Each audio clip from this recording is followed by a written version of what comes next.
October was a month for trying new things with crochet, and I'm really excited to share everything that I made in the month of October with you. Hello, my name is Sonnet, and in today's video, we're going to be talking about everything that I crocheted in the month of October.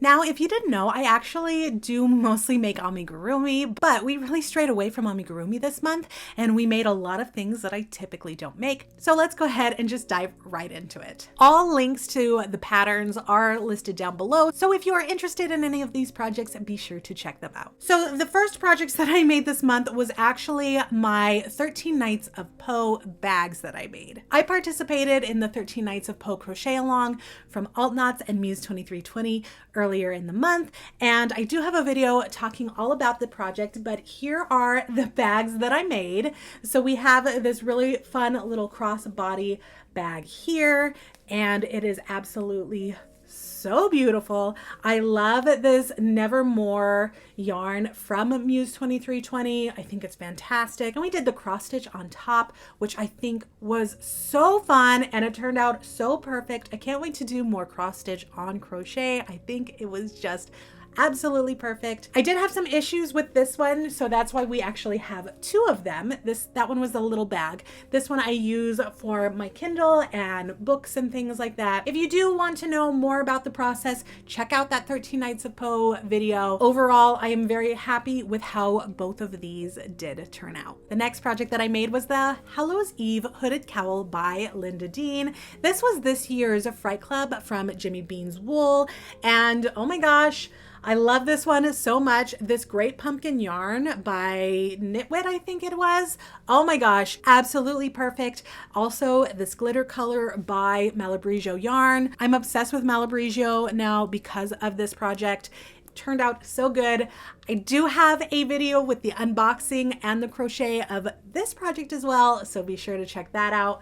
But yeah, it's not autumn unless I make a cowl. I realize that come every October, I always make a cowl. So that's just like an October thing for me, I guess. Cowls and fingerless mitts. The next project that I made was actually a little dice bag. So my husband came to me one night and asked me to make a dice bag, and when my husband comes and asks me to make him something, I say, absolutely, I will get it to you by tonight. I don't know, I get so happy when he asks me to make things because it just makes me happy that he thinks what I do is so cool. But he wanted a purple dice bag for all of his dice, and that's what I did. This is actually a free pattern from the blog Green Fox Farms Designs, and I love it. I did the small bag, and I think it's perfect. They also have a large one, but this one is nice. It opens up nicely, so you can roll your dice around in there and they won't fall out and all that good stuff. And it is also a nice bag to keep your dice nice and cozy and together. I had so much fun with this one. This one took me an hour max to make. I'll probably make more of them for my dice, and who knows? I think these would make great Christmas presents for all of your, gaming friends and things. The next project that I made was a hexagon cardigan. I've never made a hexagon cardigan before, and I wanted to, so I found a pattern from Hobie, and I loved it, and so I decided to make that. This is using some worsted weight acrylic yarn, and I love the colors. I love how it turned out. It is so warm and cozy.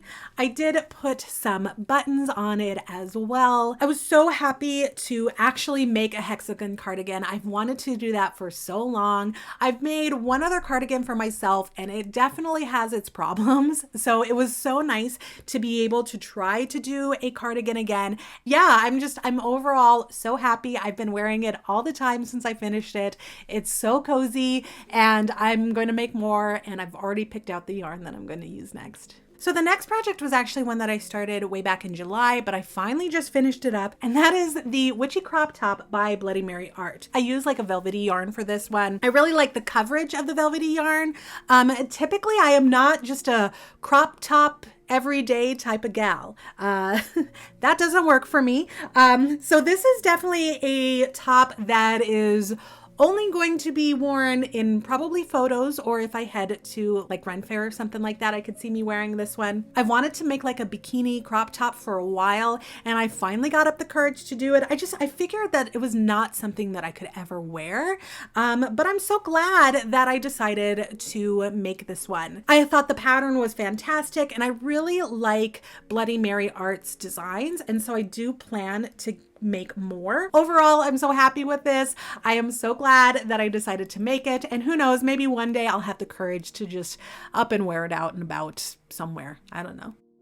Now, I couldn't go through October without making some amigurumi. So let's go ahead and talk about the 2 amigurumi projects that I did make this month. So a couple weeks back, I did my entire amigurumi book collection video, and I realized while doing that video that I've actually created an amigurumi from most of my books that I've had, which I think is really cool. So I decided to set a small goal for myself, and that is to make sure that I crochet at least one amigurumi from every single amigurumi book that I own by the end of the year. So I think I have 2 left to go, 2 more books, maybe 3. 2 or 3 more books to go. So the first book that I decided to crochet from is this creepy crawly crochet, and I made the little swamp thing. Oh my gosh, I love her. I crocheted her on stream over the course of a couple of weeks, and I am obsessed. Absolutely obsessed. I loved this pattern, and I loved making her. I did make her eyes out of cabochons and glow-in-the-dark powder, so her eyes do glow in the dark. I think she's so fun. She's not perfect, but that's what I love so much about her, is because who is, right? And her little like imperfections are what makes her so cool. We had such a blast on the stream when I was crocheting her bikini, because at first the bikini was way too small. It left nothing to the imagination. You can do it, Swamp Thing. There we go. Dang, I'm gonna have to remake her bikini because it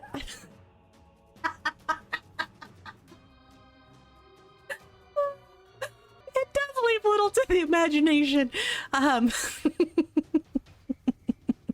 have to do some more rows because dang.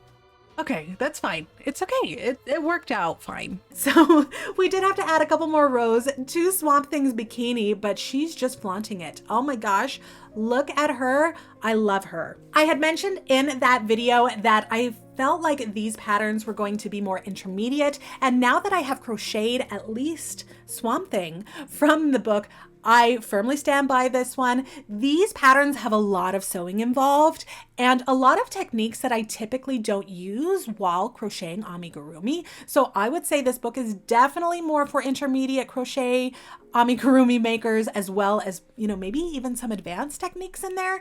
But that's what I loved so much about making Swamp Thing. I was using techniques that I typically don't use. So it was so refreshing to try something different, to construct an amigurumi differently. You know what I mean? I loved it. I absolutely loved it. These are typically not patterns that I go for. Like, the look of them is not something that I typically gravitate towards, but I am so happy I made her. She is so fun. I just love my Swamp Thing. So I did want to mention something when it comes to this book that I forgot to talk about, and that is Megan Kreiner likes to use Barocco vintage yarn for these patterns. However, she lists the name of the color that she uses and then assigns it like a letter A, B, C, D. So throughout the patterns, it'll say something along the lines of switch to A or switch to C, that sort of thing. Because she uses the color name, it's really frustrating because I don't know what color to be using. So the pattern might say something along the lines of use the color mist, and I might assume that's like a gray color, but it could be a purple, or it could be like a bluish green color, something along those lines. So I actually found I had to do a ton of research on each Barocco vintage color she had listed before I started. I much prefer patterns will be simple about it. Use a pink yarn, use a green yarn, use a turquoise color, that sort of thing. But to list the name of that actual color was really frustrating, especially because Barocco Vintage doesn't even print the color name on their hanks of yarn. That is something you can only find online on their website. And so, yeah, I was finding myself Googling, Barocco Vintage Kiwi to find a suitable yarn color that I had. So just keep that in mind if you are looking to get this book. Although I do love the patterns, I now have to do a ton of work before I even begin just to figure out what colors I need. So I did want to mention that. And the last thing that I crocheted in October was another amigurumi from another book I hadn't touched yet. This time it's A Crochet World by Rikki Gustafson, and I had to make the little Mothman. I crocheted this one the day before Halloween, and then I assembled him on Halloween. So it was the perfect Halloween project. His wings are a little off-centered because I was assembling him in the dark on Halloween night because we had all the lights off and we had spooky lights going on for trick-or-treaters or whatever.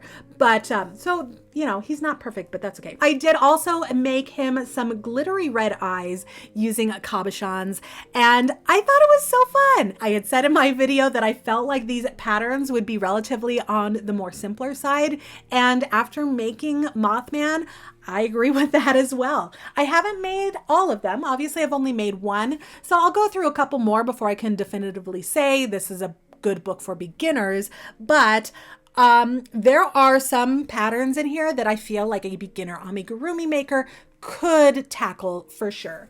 This Mothman, absolutely. It is a sphere. He's got little kind of sphere-esque little limbs. His little antenna were super easy. The most difficult part of the pattern is his little wings, but even then, I feel like the pattern is written very clearly and the wings are constructed in a way that makes sense. I then started watching videos about Mothman. It had been a couple of years since I had brushed myself up on the Mothman, lore and stuff like that. And that story is so interesting to me. So interesting. And now I want to go to Vermont because it seems like a really cool place. That is everything that I did crochet in the month of October. The month of November, all of my crochet amigurumi are going to be all for my craft fair. I have another craft fair coming up in December. I'm so excited. Thank you so much for being here. I love you so much, and I will see you all a little later. Bye.